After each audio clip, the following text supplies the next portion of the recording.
You're listening to the LSG Sports Network, the authority on Texas high school football.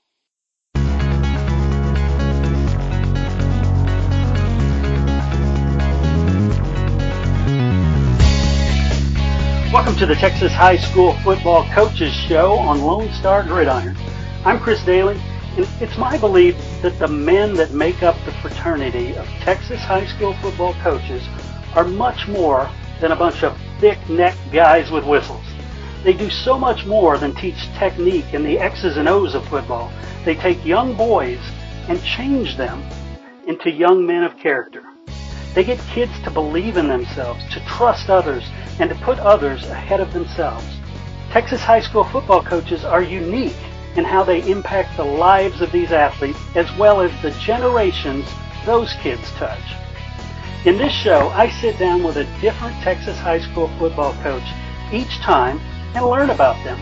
Not their record, not their on-field accomplishments, but who they are and what they believe and what it means to be part of the greatest sport in the greatest state.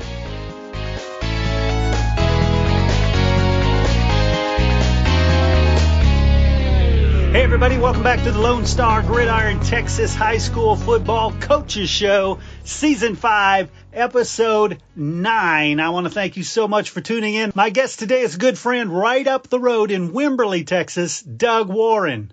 I will introduce you to him right after this.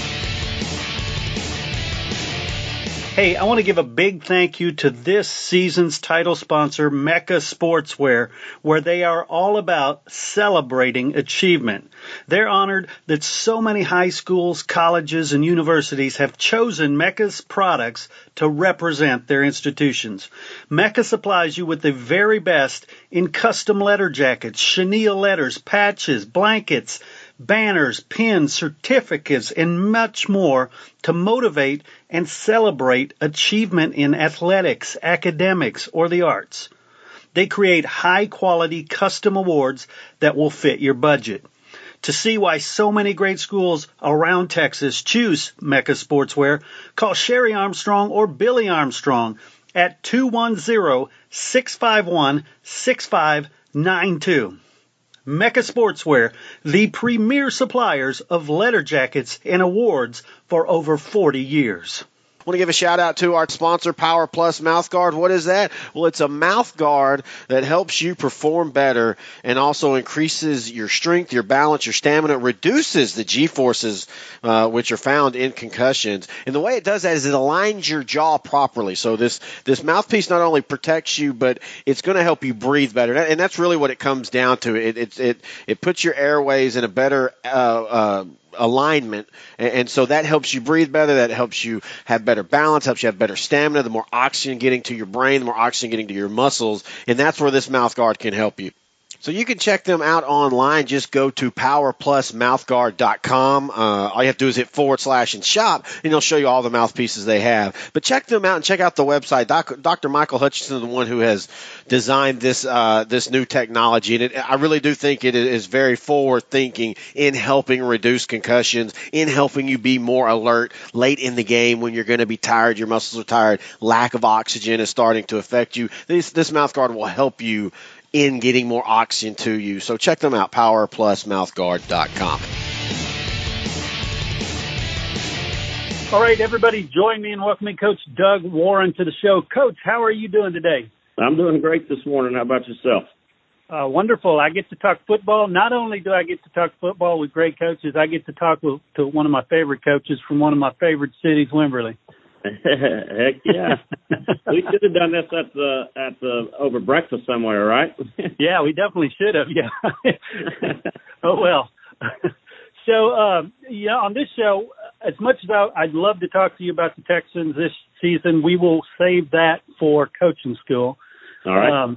I want to talk about you, your history, your stops, all that stuff. But I want to start with when you first discovered football. I know football is in your family, but how young were you when you realized, hey, this is a cool thing? Man, I don't know if it was ever really just one particular shining moment or point that hit me. I just remember as a little kid, and I'm talking kindergarten, and maybe even younger than that. But I just remember always wanting to go to the field house, and I loved everything about it. Being in there in the coach's office with the other coaches, or going into the equipment room and getting a kicking tee and a football, or going into there really weren't weight rooms back. We're talking a long time ago, but getting on the universal machine and seeing if I could do a couple of little pegs on the leg press, something like that. So it was that's just a part of my growing up that was always a part of it, and football was always the part that I loved. Nice. And I guess for those people who don't know, give us a background on what a big role football has played in your family. Well, my dad was a football coach for 20 some odd years, mostly up around the South Plains, up in the Lubbock area, and that's kind of where we grew up. And so, as he's coaching and I'm playing, for him, and then my older brother Steve coached for a long time, also most notably at Abilene High, and then my middle brother Russell. He's the smart one of the bunch. He's not the football coach, but he's still involved in athletics. He's an athletic director and has been at several different stops at the collegiate level. So it's just part of something that we've done. I've also have cousins that have coached football and still do to this day. And so it's just something in our family that we all love, and it's just been a big part of our family. Nice. And so talk about your early playing days. What positions you played, stuff like that. Well, when I grew up there in high school, I went to Lamesa High School, and I was always a quarterback, always a skill position guy. Played in the secondary, and so I think that of course, playing quarterback in the early '80s is different than playing quarterback now. I mean, I think for the whole season we played 10 games. I think I threw about 100 passes total senior year. So it was different times. We weren't in the shotgun. We were running the eye and that sort of stuff. But that was where it started for me. I was a quarterback. I liked to kind of be that guy and be the one in charge and get in charge of the huddle. That was something that always I can remember that as far back as even elementary school. I would be the one that would gather us up and play football and divide the teams up and at the recess and on the playground and so that part was something that has really always been there for me. Definitely.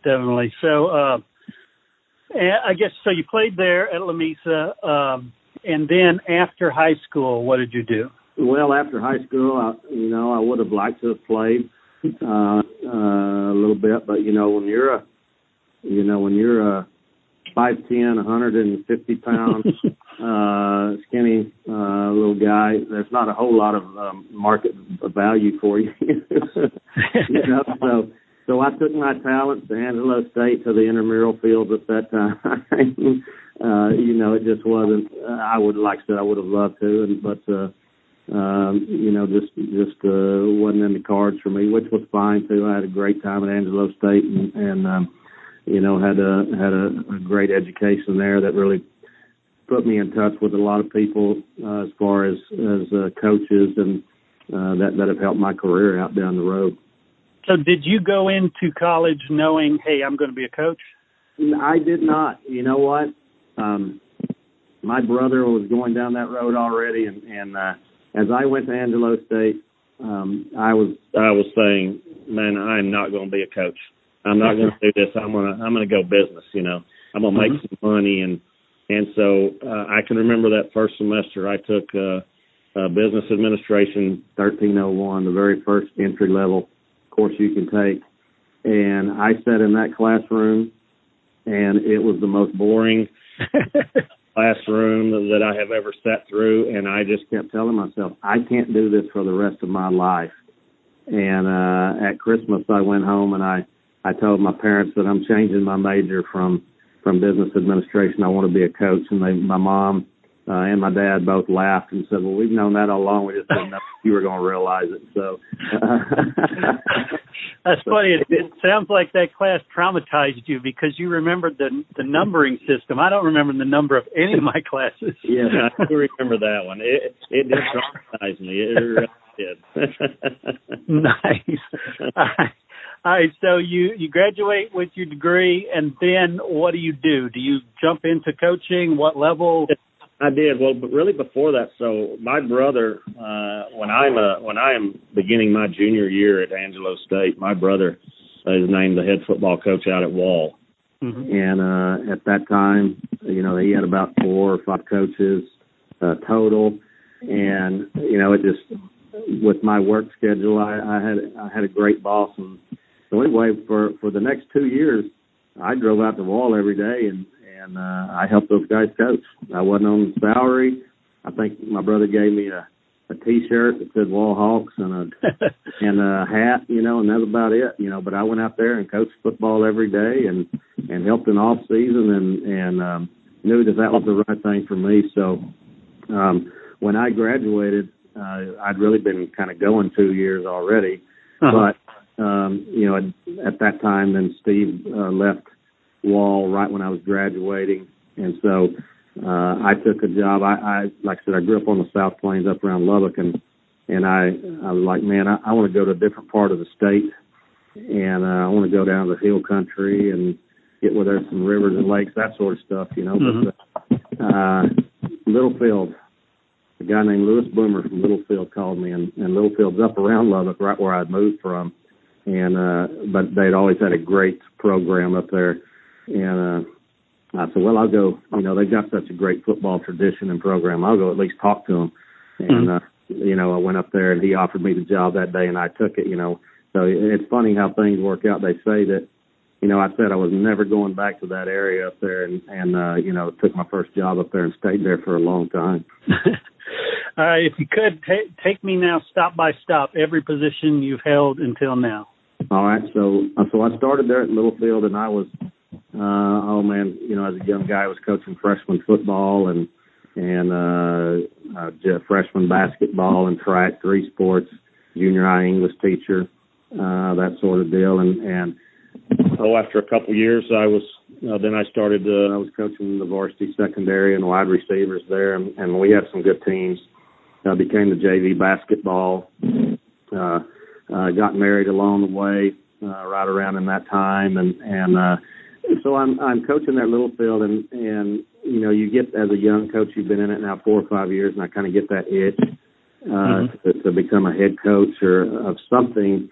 And so the girls' basketball job there at Littlefield came open, and this was going to allow me to become a head coach, still coach football, which I love to do. It was kind of a unique situation, and so I took that job. So I became a girls basketball coach, the head girls basketball coach, if you can imagine that. Still coaching freshman football, and I loved every second of it. But a good friend of mine had always been trying to hire me, and it just had never worked. And that old friend was Weldon Nelms. Love him. I'd known Weldon for my whole life. And he had been trying to hire me, and it just never would work out. It just never would. And in 2000, he got the job in Glen Rose, and he called me, and so we drove down there, and man, it was a great situation. It was a good situation for my wife, good schools for our kids, and so we made that leap there. So I was in Littlefield from 1989 is when I started there till the year 2000. So I was there 11 years. Coached everything. Like I said, I was a head girls basketball coach. I was a head track coach, football, boys basketball, you name it. We did it. But I loved that place. Taught me a lot. As a young coach, I learned a lot of football from Lewis Boomer and Dean Elliott. Those were the two. Lewis Boomer was the head football coach at the time and athletic director, and Dean Elliott was the defensive coordinator. And those guys, man, were just unbelievable. And then Jerry Blakely, who had been the head football coach there for years and years, was the superintendent. And I'm telling you, they just did things different out there. It was just, it was amazing, the way they ran things. And I loved every second of it. And I learned a ton from those guys. And then moved with, to Glenrose with Weldon. Mm-hmm. And man, that was a good place. And after a couple of years, you know, he decided that he was going to go back to Wimberley, and so he left. And at that time, I had 2 daughters, and they were, you know, set in school. My wife had just become a counselor there at the Glenrose High School, and so we decided, man, we're going to stay here at this time. And so we stayed there a few more years, stayed there, and like I said, I did everything there. I was a head boys track coach. I was a girls track assistant, coached some girls basketball, coached a lot of football, and was the offensive coordinator through some of that stint. But we were there from 2000 to 2006. And then in 2006, Weldon called me right after they'd won the state championship in 2005. He called me in 2006 and said, "Hey, I want you to come down. I've got some stuff." And you know, that's when I hooked back up with him in Wimberley. Mm-hmm. And I've been here ever since. So it's been 3 stops for me, you know, Littlefield, Glenrose, and Wimberley, and that's been it for the length of my coaching career. But you know, for the first part, and when I was in here in Wimberley, I was just a position coach, you know, and coached some wide receivers, and then eventually became the offensive coordinator after several years. And then when Weldon left, I was very fortunate that they gave me the opportunity to be the head coach here, and I've been doing that now for the past 7 years. So been very, very blessed and very fortunate. Amen, amen. You mentioned several coaches there that you worked with or for. If you could, pull out a couple of them and talk about something specific you learned from him.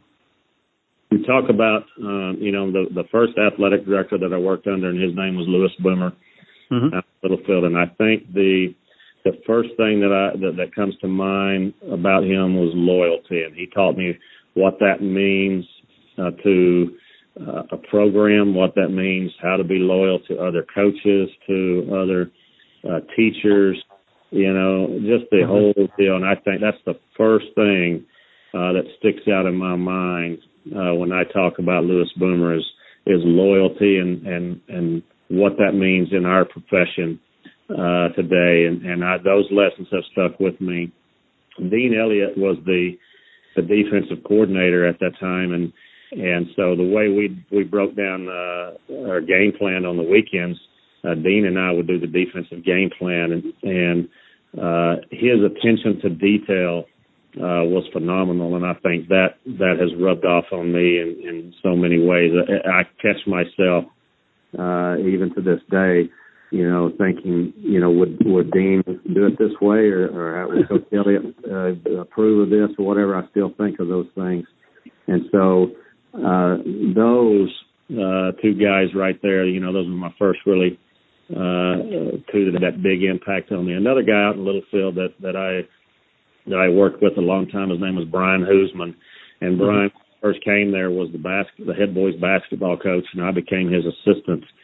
And the thing that I learned from him was intensity. The intensity that he brought to his basketball workouts, but then not only that, he was a great football coach, and he became their head football coach after I left. But the intensity that he brought, you know, I think was just phenomenal, you know. And then you go to Coach Nelms, you know, such a great motivator. Oh, man, he is just an unbelievable motivator with kids and how he relates to all kids.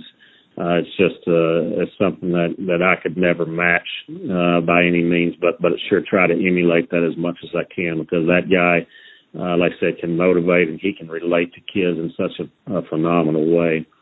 You know, so those 4 guys have had a huge impact on me, and I think those are some of the things, as you talk about, that you learn from them and you try to carry on into your daily walk.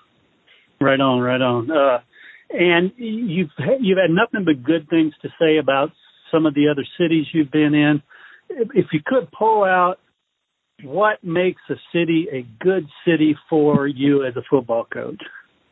A good city for me as a football coach is one that's going to be supportive. Mm-hmm. Not just there on a Friday night and cheering, because that's every town, every city in the state of Texas, but a town that supports you. So they're going to allow you to coach their kids. They're going to allow you to, if their kid needs to be chewed out, then they're okay with that. They understand that part of it, and you're helping that kiddo out. Or a group that's going to support you in whatever financial endeavors you may. If your team needs, to raise some money for a new uniforms or new helmets, that they're going to be there to help that out.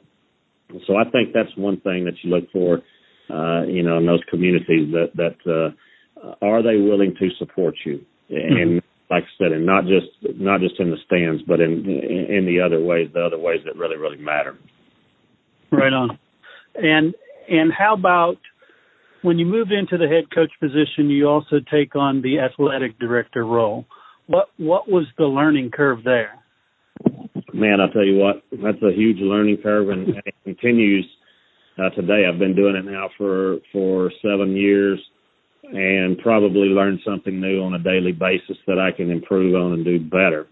There's just so much to it that people don't realize, and what I try to do, and kind of my philosophy is I want to hire the best coaches I can possibly find that fit the Wimberley, ISD model. So they're going to be great teachers, and they're going to be great role models, and do things right. So try to hire that, but I also try to make their jobs as easy as possible. So whatever I can do to help those guys, I want them to be great coaches and great in the classroom. So if I can, anything they need, then I'm going to try to provide that for them, whatever that may be. If I need to take on parents for them, if I need to take on bus driving duties, if I need to take on, paperwork duties, whatever for them, I'm here for them, and I'll try to